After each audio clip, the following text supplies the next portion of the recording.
விவசாய பெருமக்களுக்கு வணக்கம். நான் உங்கள் அக்ரி காவ்யா. இன்றைக்கி இந்த வீடியோவில் நம்ம எதை பற்றி பார்க்க போகிறோம் அப்படின்னா, முட்டைக்கோஸ் காலிஃப்ளவரில் வரக்கூடிய மிகப்பெரிய பிரச்சனையான டைமண்ட் பேக் மாத், அதாவது வைர அந்து பூச்சி, இதை பற்றி தான் பார்க்க போகிறோம். இந்த வைர அந்து பூச்சி இதோடைய மேற்பகுதியை பார்த்தோம்னா டைமண்ட் ஷேப்பில் இருக்கும். இந்த பூச்சி என்ன பண்ணும் அப்படின்னா, இந்த பூ காலிஃப்ளவர் வந்துட்டு முதிர்ச்சி அடைகிறதுக்கு முன்னாடி அதில் முட்டை போட்டுரும். அந்த முட்டையிலேருந்து புழுக்கள்லாம் வெளியே வந்து அதில் இருக்க இலையும் அந்த பூவையும் சாப்பிட்றதுனால நம்மளுக்கு மார்க்கெட்டை நல்ல விலைக்கு போகாது. அதனால் நம்ம விவசாயிகள்லாம் என்ன பண்ணுவாங்கன்னா, ரசாயனத்தில் அதை முக்கி எடுத்து மார்க்கெட்டுக்கு கொண்டு போவாங்க. இருந்தாலும் அதில் அந்த புழுக்கள் இருக்க தான் செய்யும். இதை நம்ம எப்படி முழுமையாக கண்ட்ரோல் பண்ணணும் அப்படின்னு பார்த்தோம்னா, நம்மக்கிட்ட ஒரு அருமையான தயாரிப்பு இருக்குது. அதுதான் இன்ஃபினிட்டி.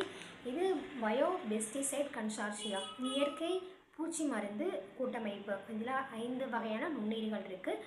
மெட்டாரீசியம் அனிசோபிலே, பிவேரியா பேசியானா, பெட்டிசிலியம் லெக்கானி, பெட்டிசிலியம் கிளாமிடோஸ்போரியம், அப்புறம் நிமோரியா ரிலே. இந்த 5 வகையான நுண்ணுயிர்களுமே இந்த செடிகளில் வரக்கூடிய, அதாவது இந்த டைமண்ட் பேக் மாத், சாறு உறிஞ்சும் பூச்சிகள், இலையை சாப்பிடக்கூடிய புழுக்கள், வண்டுகள், இந்த மாதிரி அனைத்து வகையான பூச்சிகளையுமே கண்ட்ரோல் பண்ணக்கூடிய திறன் இந்த இன்ஃபினிட்டிக்கு இருக்குது. இது ஒரு பாக்கெட் 250 கிராம். இந்த 250 கிராம் 1 ஏக்கருக்கு போதுமானது. இதை நம்ம எப்படி பயன்படுத்தணும் அப்படின்னா, 2லேருந்து 4 நாளைக்கு தண்ணியில் நல்லா ஊற வச்சுக்கணும். ஊற வச்சுட்டு ஃபஸ்ட்டு டோஸ் ஸ்ப்ரே மூலமாகவும் 2வது டோஸ் வேர் சிகிச்சை மூலமாகவும் கொடுக்கணும். ஃபஸ்ட் டோஸ் கொடுத்து ஒரு 7 நாள் கேப்பில் 2வது டோஸ் கொடுக்கணும். இதை நம்ம இப்படி கொடுக்கறது மூலமாக இதில் காலிஃப்ளவர், முட்டைக்கோஸில் வரக்கூடிய அனைத்து பூச்சிகளையுமே நம்ம கண்ட்ரோல் பண்ணிடலாம். எனவே அனைத்து விவசாயிகளும் இதை வாங்கி பயனடையுமாறு உங்களை அன்புடன் கேட்டுக்கொள்கிறேன். நன்றி, வணக்கம்.